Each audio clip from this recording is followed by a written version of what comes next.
Cease fire के बाद अगर किसी को लगा था कि मिडिल ईस्ट में शांति लौट आई है तो ये सबसे बड़ी गलतफहमी है। असल में जंग अब और खतरनाक हो चुकी है। बंदूकें खामोश हैं, लेकिन अब खेल खुलकर हो रहा है। नमस्कार, आप देखना शुरू कर चुके हैं एबीपी लाइव। आपके साथ मैं हूं प्रिया। तेल हो, समुद्र और डिजिटल करेंसी के जरिए ईरान ने दुनिया की सबसे अहम ऑयल नस यानी कि स्ट्रेट ऑफ हॉर्मुज़ पर कब्जे का ऐसा दाव इस वक्त चला है जिसने सीधे सीधे वैश्विक ताकतों को इस वक्त ललकार दिया है। एक झटके में इस वक्त ईरान ने ऐलान कर दिया, अब इस रास्ते से गुजरने वाला हर तेल टैंकर फ्री में नहीं जाएगा। हर बैरल पर $1 लगेगा और पेमेंट होगा बिटकॉइन में। यानी साफ संदेश, नियम हमारे, रास्ता हमारा और अब सिस्टम भी हमारा। ये सिर्फ टोल नहीं है, ये खुला ऐलान है कि ईरान अब सिर्फ क्षेत्रीय ताकत नहीं बल्कि ग्लोबल सिस्टम को चुनौती देने के मूड में है।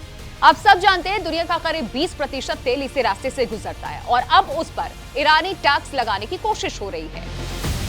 हर जहाज के पहले रिपोर्ट करना होगा, अपनी कार्गो डिटेल भेजनी होगी, फिर ईरान की जांच से उसे गुजरना होगा और तब जाकर के रास्ता मिलेगा।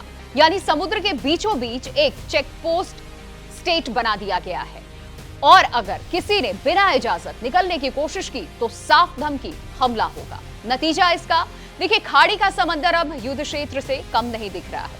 करीब 400 जहाज एक लाइन में फंसे हुए हैं, जैसे किसी हाईवे पर ट्रैफिक जाम नहीं बल्कि ऑयल लॉकडाउन लग गया हो। लाखों बैरल तेल वहीं अटका पड़ा है। दुनिया की सबसे बड़ी शिपिंग कंपनियों के जहाज भी वहां इस इंतजार में हैं, आगे बढ़ें या फिर पीछे हटे। हर मिनट की देरी अरबों डॉलर का नुकसान बना रही है। लेकिन ईरान को कोई जल्दी नहीं है। वो साफ कह चुका है, समय लगे तो लगे, नियम नहीं बदलेंगे।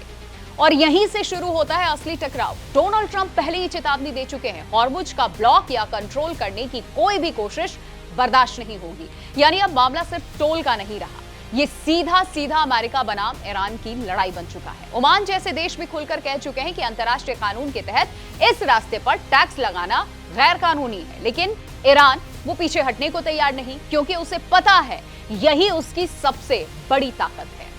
सबसे खतरनाक पहलू क्या है इसमें, समझिएगा। पेमेंट सिस्टम, डॉलर नहीं, बैंकिंग सिस्टम नहीं, सीधे बिटकॉइन। यानी कि ईरान सिर्फ समुद्री रास्ते पर नहीं बल्कि अमेरिकी फाइनेंशियल सिस्टम पर भी वार कर रहा है।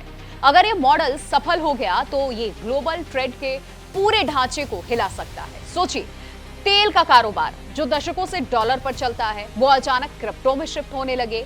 ये सिर्फ इकोनॉमिक बदलाव नहीं होगा बल्कि पावर शिफ्ट होगा। ये तो अब तस्वीर बिल्कुल साफ हो चुकी है। सीज फायर सिर्फ एक ब्रेक था, एंड नहीं था। असली जंग अब शुरू हुई है, जहां हर जहाज एक मोहरा है, हर बैरल एक हथियार और हर ट्रांजैक्शन एक रणनीतिक चाल। सवाल ये नहीं कि टकराव होगा या नहीं, सवाल ये है कि अब और कितना बड़ा होगा टकराव। क्या डोनाल्ड ट्रंप इस चुनौती का सीधा जवाब देंगे?